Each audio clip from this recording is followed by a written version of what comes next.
Hi అండి. ఎలా ఉన్నారండి? అందరూ బాగున్నారా? నేను కూడా బాగున్నానండి. ఇది గుడికెళ్తుంటే వెళ్ళే దారన్నమాట.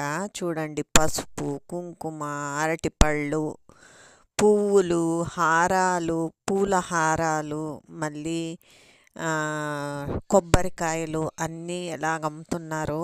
ఇండియాలో అన్ని దేవుడి గుడికి వెళ్ళే దారిలో ఇలాంటివే ఉంటాయి కదా. మళ్ళీ ఆ, వచ్చిన వాళ్ళు ఏదన్నా కొనుక్కొని తినడానికి ఫ్రూట్స్ అని, మళ్ళీ పైనాపిల్ అని అన్నీ ఉండిందండి అక్కడ. అది అందరికీ అని, అంటే అందరికీ చూపిద్దామని తీశానన్నమాట. అన్ని గుడ్ల ముందర ఎలా ఉంటుంది అని. ఆ, గుడికి వెళ్ళే రోడ్ అన్నమాట ఇది. రెండు పక్కల పసుపు, కుంకుమ అన్నీ పెట్టారనమాట. అదన్నీ చూపిద్దామని. ఈ గుడిలో అయితే చాలా రష్ ఉండిందండి. చాలా అంటే చాలా. చూడండి, గురువారం రోజే ఎంత రష్, ఎంత జనం ఉన్నారో. చాలా రష్ ఉండింది ఈ గుడిలో. ఎంత జనం అన్నమాట, చాలా జనం.